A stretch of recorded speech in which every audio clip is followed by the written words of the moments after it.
Hey, everybody, welcome back to Chipstock Investor. It's the start of a new earnings season, Sure is. and we said 2025 was going to be a great year for chip stocks. Did ASML just end the party before it even got started? Well, it would sure seem that they did, but actually, after reviewing the numbers and reviewing some of management's commentary, our semiconductor industry end market cycle chart has not changed. NVIDIA's accelerated computing, aka AI chips, that market is still in max growth mode and is the primary driver for this semiconductor industry right now. And we could probably even say for the economy overall right at the moment, or at the very least, the overall bull market. But maybe that's a debate for another time. So, Casey, what is the problem? Why did ASML stock just tank back to just single digit returns so far, 2024 year to date? Did they just end the semiconductor party that we were hoping would get started in 2025? Actually, what ASML did was just confirm this chart that you see right here. We've been showing this with a number of our videos. It shows the shape of enterprise compute, consumer electronics, and auto and industrial chip revenue recovery. We all want to see that sharp uptick, but really what we're seeing is a much slower recovery pace. Now, all of this wasn't bad news, and actually, let's focus on a bit of good news first from ASML's Q4 2024 outlook, which really shouldn't have come as a surprise. Management said they were going to finish out the year strong, and that's exactly what they're going to do. Some investors focused on the weak bookings in Q3, but bookings are not revenue. It's lumpy from one quarter to the next. Let's take a look at actual revenue. And at the midpoint of guidance, 9 billion euro revenue for Q4 is a nice sequential increase from the 7.5 billion in Q3. Now, there are some puts and takes from this, though. Notice the installed base management sales outlook, or basically service revenue on equipment that ASML already has installed at its fab customers around the world. 1.9 billion installed base sales expected in Q4. This implies that many of those fab customers are still trying to get by with the existing lithography tools they already have installed in their fabs. By the time 2024 is over, total revenue is going to be basically flat with 2023 as expected. But that service revenue will be up 10% year over year based on a guidance. This is similar to the effect we have discussed with Lam Research, helping its customers manage their fabs. This is normal behavior exiting a down cycle. Yeah, absolutely. Semiconductor manufacturing is really should, I think, be classified as part of the industrial sector of the economy. And these companies are very sensitive to spending on equipment because if they can get by with less equipment purchases, it means higher earnings for their shareholders. So that's the effect on ASML right now, as they kind of wait for a resumption of strong semiconductor end market demand. They're managing their spending so that their earnings, stay healthy and keep their shareholders pleased. So, what does that mean for ASML's 2025 outlook? The early peak indicates that revenue will be at the bottom end of long term guidance they provided in November of 2022. Part of this may be due to Intel's issues and delay in installing the more manufacturing capacity. We know Intel desperately needs cash right now, but it's also a normalizing of sales to fabs in China. Yeah, that's right. And ASML's been illustrating this in these charts. You can see just for the last 2 quarters, almost 50% of revenue derived from the fabs in China.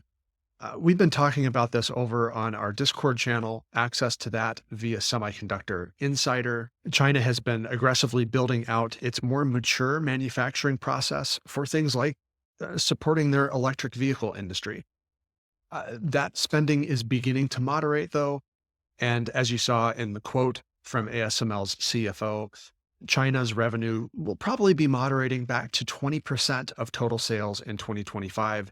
That will obviously be offset by fab spending everywhere else around the world, but still it is a headwind that really, again, doesn't come as a surprise if you've been following the story closely over the last year or two. Before we continue, just a quick shout out to our sponsor of this portion of the video, Momo.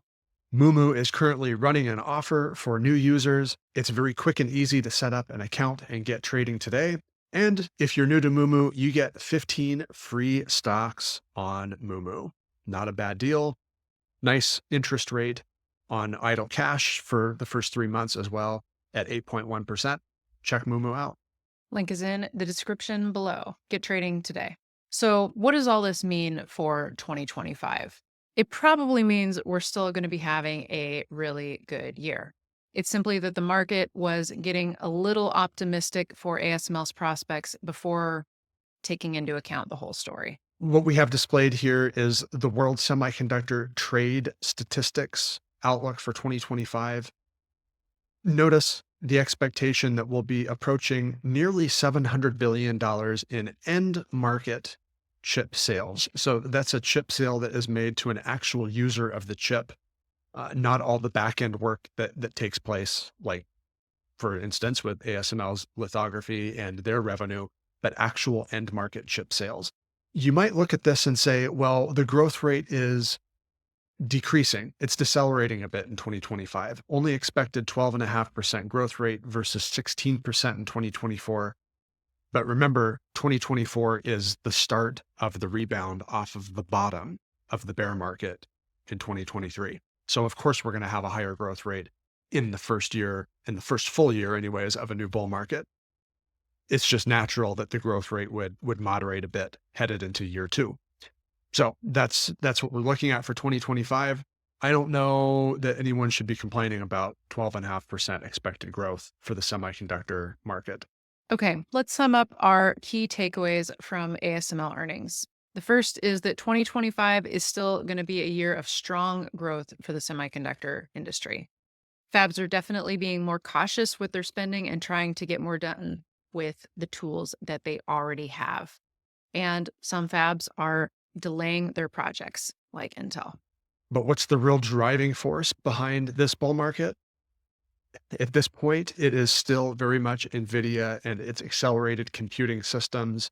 That is still the strongest outlet for industry growth, including for ASML. Unfortunately, it's just taking longer for the rest of the market to recover and join the party. And finally, China sales are normalizing, offset by a resumption of fab spending everywhere else. So, what are we doing with our position in ASML? Absolutely nothing. This is actually a slide we just recycled from the July video. If you remember that, this slide probably looks exactly the same to you because it is, maybe just with a nicer background this time around. We are still very much long on ASML stock, but we're not buying anymore at this time. The valuation looks a little bit at the high end, especially now given the more specific, let's maybe not say very specific, but more specific guidance on 2025 from Roger Dawson, the CFO at ASML. But I think we're going to need more information before we are at all interested in adding to what we already own in ASML. If you absolutely feel a burning desire to buy the dip, just remember to do so cautiously at this point. Maybe you use a dollar cost average plan. Maybe you just nibble a little bit here or there if there are more dips. But we are going to get more info in November. Just about a month from now, ASML will have another investor event updating the information that they gave us in November 2022. So keep on the lookout for that. That's probably the next time you'll hear from us on ASML, at least here on the YouTube channel. We're recording this before ASML has their live Q&A and earnings call. So we'll see what they have to say at that point. We'll continue this discussion over on our Discord server.